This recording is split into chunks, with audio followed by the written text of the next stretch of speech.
শ্যামলী অনিকেতের ভালোবাসা দেখে বাড়ির সকলেই খুশি হয়ে যায়। হ্যাঁ বন্ধুরা, এমনটাই দেখা যাবে। বিস্তারিত জানতে ভিডিওটিতে লাইক দিয়ে সম্পূর্ণ দেখতে থাকো।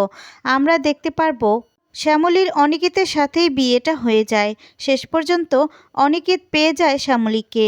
আর তারপর দেখা যাবে ফুলসজ্জাও সব কিছু রেডি করে ফেলে বাড়ির সবাই, বিশেষ করে মন্দার, রোহিণী।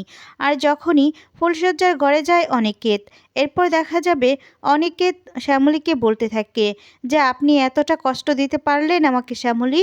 আর তখন বলে আপনিও তো মুখ ফুটে কিছু বলেননি, আপনিও তো কষ্ট দিয়েছেন আমাকে, আমার কি কষ্ট হয়নি? আর তখনই শ্যামলী বলে সত্যি সত্যি কি মন থেকে ভালোবাসেন আমাকে স্যার? আর তখন অনিকেত বলে অনেক অনেক ভালোবাসি আপনাকে। আপনি কি সেটা একটুও বুঝতে পারেননি?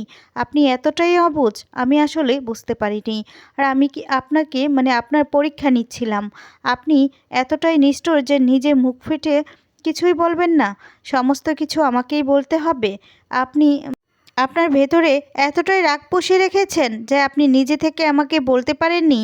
আর তখনই দেখা যায় শ্যামলী বলতে থাকে আপনি কি স্যার এখন ঝগড়া করিয়ে যাবেন? সারাটাক্ষণ এই ঝগড়া করেই কাটাবেন? আর তখন বলে না, ঝগড়া করে কাটাবো না, কিন্তু আপনি যেটা করেছেন না শ্যামলী, একদম ঠিক কাজ করেননি। আপনি আমাকে অনেক কষ্ট দিয়েছেন, অনেক। আপনার মন পরীক্ষা করার জন্য আমি কিচ্ছু বলিনি। আমি দেখতে চেয়েছিলাম আপনি মুখ ফুটে কিছু বলেন কি না, কিন্তু শেষ পর্যন্ত হলো। শ্যামলী তখন মুচকি হেসে দেয়।